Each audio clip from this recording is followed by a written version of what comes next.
I see things that you don't get to see, and it's horrible. But when she's got a great love of children, she has a wonderful son that she loves, probably more than anybody, including me. I hate to say it, but she loves her son. She loves children, and she hates to see something like this happening. And that goes for other wars too. I mean, she sees the heartbreak, the parents, the funerals that you see on television. Always funerals. We want to see something other than funerals. No, she felt it was a beautiful letter. It was very well received by him, and she did ask me to say, you know, she would love to see this end. She would love to see it end, and she says it very openly, very proudly, and with great sorrow because so many people have been killed. Mr. President, last week, Brian, go ahead, Brian. Yes, sir. I've got a question for each of you. Yes. First of all, Mr. President Zelensky, you look fabulous in that suit. I said the same thing. Yeah, you look good. I said the same thing. Yeah, looks good on I you. said the one that attacked you last time. See, now he's I remember that. I apologize to you. You look wonderful. No, my first question for you, President Zelensky. In the same suit. You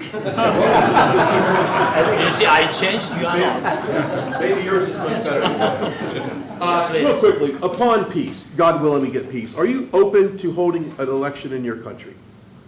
Yes, of course. We are open for election, yes. We have to do safety circumstances. And a little bit, we need to work in the parliament, because during the war you can't have elections, but we can do security. We need, maybe, how to say, we need a truth, yes, everywhere, in the battlefield, in the sky, and the sea, yeah, to make possible for people to do democratic, open, legal elections. So you say we're during the war you can't have elections. So let me just say 3.5 years from now.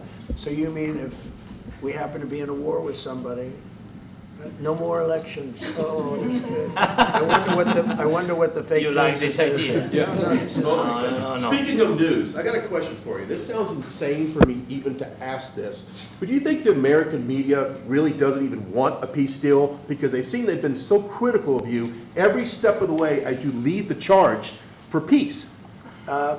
It's an amazing phenomenon. I said that if in the settlement you got Moscow, St. Petersburg, and thousands of miles around them, they would say, I made a bad deal.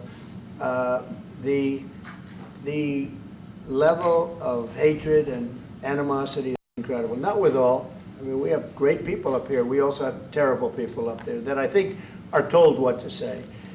But, you know, in solving all of these wars, they don't even write about it. You know, I saw major wars. I saw wars that have been going on for 31, 35, and 37, and a couple of quicker ones. One that was going to go into a full-blown deal very quickly. You know what the one I'm talking about. It was a big one. But they don't even write about that. No matter what I do, no matter what, and you know, this is not anything to do with you. It's probably to your advantage in a certain way. But no matter what I do, no matter what deal I make, from my standpoint, you'll come out good. Maybe President Putin will come out good. But they'll say, Trump was absolutely horrible. It's just that, and I've lived with that for a long time. I've lived with it since just before the first election. I used to get great publicity. Now I get the worst publicity anyone's ever gotten in office, but I won in a landslide, so that people understand. They're the only ones that count, ultimately. But I've also had great reporters. I've had journalists that are very good.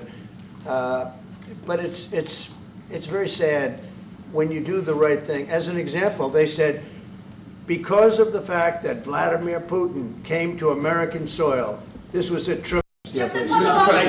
President. You posted on social media, Mr. President, a very touching letter from the First Lady, and the letter was hand-delivered to President Putin, and it calls for an end to the war, essentially, because of the children and the children's future.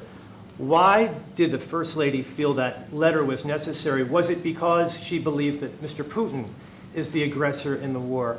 Is a similar letter being hand-delivered to President Zelensky? The First Lady felt very strongly. She's watched the same thing that you watch and that I watch. I see things that you don't get to see, and it's horrible. But when she's got a great love of children, she has a wonderful son that she loves, probably more than anybody, including me. I hate to say it, but she loves her son. She loves children, and she hates to see something like this happening. And that goes for other wars too. I mean, she sees the heartbreak, the parents, the funerals that you see on television. Always funerals. We want to see. Play store மற்றும் app ஸ்டோரில் இருந்து polymer செயலியை QR கோடு மூலம் பதிவிறக்கம் செய்யுங்கள். செய்திகளை உடனுக்குடன் பெறுங்கள்.